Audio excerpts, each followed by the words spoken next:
Hello friends, আপনারা সবাই কেমন আছেন? আশা করি ভালো আছেন। মিতালির একটি ছোট্ট ব্লগে আপনাদের স্বাগত। তো আজকে আমি বানাবো এই যে মাছের তেল দিয়ে, আর এখানে এই যে বাঁধাকপিটা সিদ্ধ বসিয়েছি, বাঁধাকপি আর এই সবজিটা দিয়ে কুমড়ো, তারপর ঝিঙে, আলু একটা দিয়েছি, এগুলো দিয়ে একটু চচ্চড়ি করব। তো তার জন্য আমার একটু আদা রসুনের কুচি আর একটু পেঁয়াজ কুচি লাগবে, আর শুকনো মশলা যেটা দেব সেটা আপনাদের দেখাচ্ছি। আমি বাঁধাকপিটা ভাপিয়ে নিয়েছি, আপনারাও এরকম করে ভাপিয়ে নেবেন। এই যে আমার কড়াটা গরম হয়ে গেছে, আমি তেল দিলাম, আর আমি একটু অল্প তেল দিলাম কারণ মাছের তেলে তো অনেকটা তেল উঠবে, তাই সামান্য একটু দিলাম যাতে মশলাটা ভাজতে পারি। আমার তেলটা গরম হয়ে গেছে, তো আমি দুটো শুকনো লঙ্কা ফোড়নে দিয়ে দিলাম, আর দেব একটু জিরে। এই যে আমি একটু জিরে দিয়ে দিলাম। একটু শুকো চিংড়ি ছিল, আমি গরম জলে ভালো করে ধুয়ে পরিষ্কার করে আমি এই চিংড়ি মাছটাও দিয়ে দেব তেলের মধ্যে। আর দিয়ে দেব রসুন আদা কুচিটা।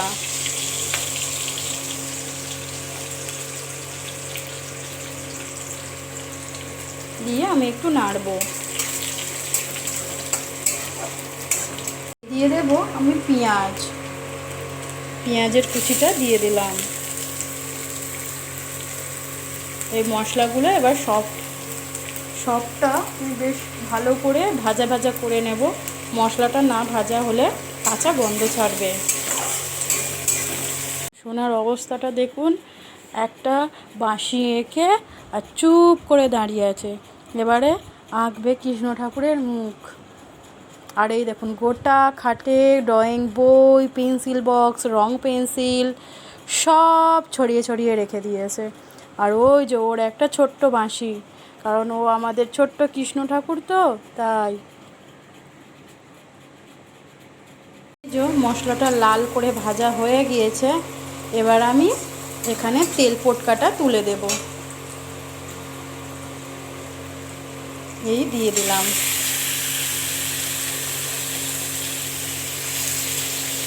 এবারে এটা একটু ভালো করে নাড়বো যাতে তেল পটকাটাও ভাজা ভাজা হয়ে যায়। শুকনো মশলা বলতে এই একটু জিরের গুঁড়ো, হলুদ গুঁড়ো আর একটু লঙ্কার গুঁড়ো নিয়েছি, এগুলো আমি দিয়ে দেব।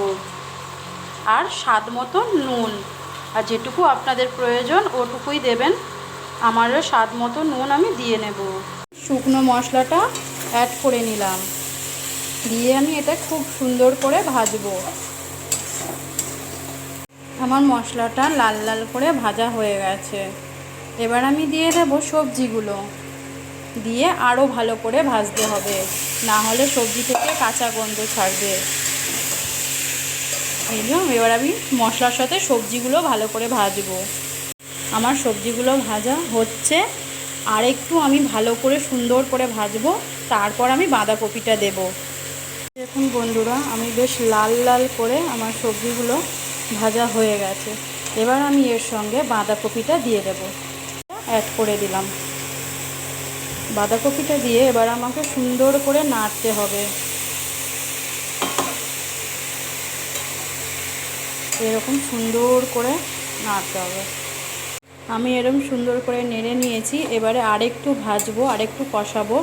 কষিয়ে আমি একটু শেষ পাতে একটু গরম মশলা দিয়ে, এই যে আমিও বাঁধাকপিটা তুলে দিয়ে একটু ভালো করে নাড়াচাড়া করে গরম মশলা দিয়ে এবার নামিয়ে নেব। আমার বাঁধাকপিটা রেডি হয়ে গেছে।